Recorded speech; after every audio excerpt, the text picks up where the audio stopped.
realized that the songs that we were doing on the album didn't really reflect a sense I was having about the state of feminism. And I wanted to write something that was direct to the people that we would be meeting on that tour. And it's called Anguish, Misogyny, and it's basically a feeling that long ago when Dave and I started doing Mecca Normal, we intended to change the world. That was why we started a punk rock band with an unusual configuration, a man and a woman working together in this way. And we wanted to encourage women to start bands of their own with their women friends and to reveal what it was like to be in the scene at that time or in culture and society in general. And to a degree we had some success and things lined up and it happened, and we take some degree of credit for changing the world. And I like I'm willing to risk sounding bombastic or whatever, conceited, as we used to say in high school. She's so conceited. But behind that is a message of some sort to say that it is possible to actually take a project, you have no idea what's going to happen, and move forward with it, and you don't know what the results are, but things can happen and the world can change. And having said that, this is a sense of disappointment that we didn't change it far enough or that things have swung back again in this way. It's called Anguish, Misogyny.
Everything to make happen, to change, to make better. We failed.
very much. This is another, well, this is totally new, actually. I've just done it a couple of times. It's called Invisible Girl. But before I forget to tell you about just a little bit about life on tour, I don't want to forget to, well, it's a nothing sort of story, but this is life on tour. And the tour, for us, we live in Vancouver, we drove to Portland, we played a show in between. We're on a major tour. Anyway, so I go to the bathroom downstairs to brush my teeth. You know, this is my instrument. Need to get the bits of almond out of it before I use it. Brush the teeth, close the door. The toothbrush and the toothpaste stay in the little case, but my little mini dental floss falls out directly in what is obviously a patch of urine right by the toilet. And I say, oh, wow. And then my next thought is, maybe there's hot water in this place and soap. And that's a high point of thinking about this is your life, you know, these things are it's just constant. And there was, and so I thank you, Wonder Ballroom, for providing hot water and soap in the downstairs bathroom. And for sound, Chuck, David, doing monitors up there, very nice folks, very welcoming, thank you. All right.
Is out of my online dating storybook, which thank God I closed a number of years ago successfully. By that I mean I'm single. Single and not looking and really happy. Wasn't the plan, but who knew? So this is called Attraction is Ephemeral, which is part of the message one of these fellows left on my answering machine. I could hear him smoking. I thought I'd already broken up with him, you know. Lo and behold, we come home and there's the message. Attraction is ephemeral, Gene. I could hear him smoking. Anyway, so I looked up the dictionary out and looked up ephemeral and found out where we were. Better this way! But before that, there was this.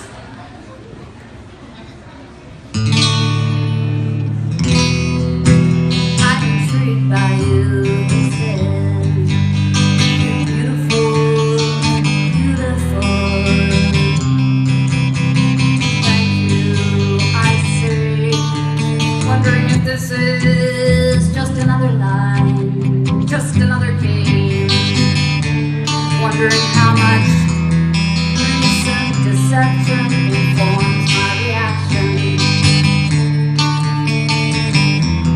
We connected right from the start. You can't make this happen. You can't make this happen. Someone would be able to make this happen. It gets chilly. You step inside. I make more tea, plain tea, cheap tea. He says, I love a woman who adorns herself with jewelry. I like good shoes on a woman and beautiful lingerie. He suggests I visit a website of Austrian design underwear. It's expensive, but it's beautiful. It's beautiful, he says. I stand there by the stove in my slutty outfit, the total of which probably cost me $15, including my $1 panties and Valley Village bra. What do you wear when you're working here alone in the day, he asks. Old Levi's cords, a t-shirt, paint-splattered hush puppies with holes in the soles. I guess I could have said, Prada, darling. Adornment, he's the architect of many things. A hospital, a hotel, a prison in Texas. He's gonna bring his grand piano out of storage. In bed he tries to put the condom on. He curses. I try to see what he's doing, but I'm hidden beneath him.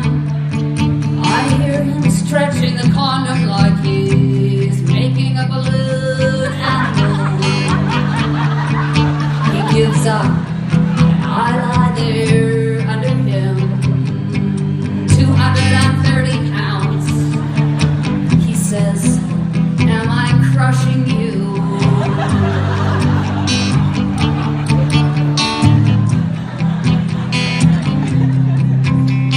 Sort of. And he gets off of me, and in his deep and sexy voice he says, I wanna please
Not quite sure what's up with throwing the pages behind me, then kind of walking on them. I don't think that's good. There's a meaning there I don't want to be thinking about. There was a guy in Vancouver that we kind of know a little bit. He's a theater guy, director, and perhaps we'll do something with him. But he was in the audience at the Vancouver show, and I've got all these pages, and I'm thinking, oh God, the guy's singing, I can't even memorize my own lyrics, let alone can I be in some play or something. And I talked to him later, and he's like, no, that was the most punk rock thing ever. It's like, who gives a shit about these lyrics? You don't even have time to memorize these fucking lyrics. Yeah, it's kind of a bit like that. Thank you. A little bit like that. It's a little bit of the problem.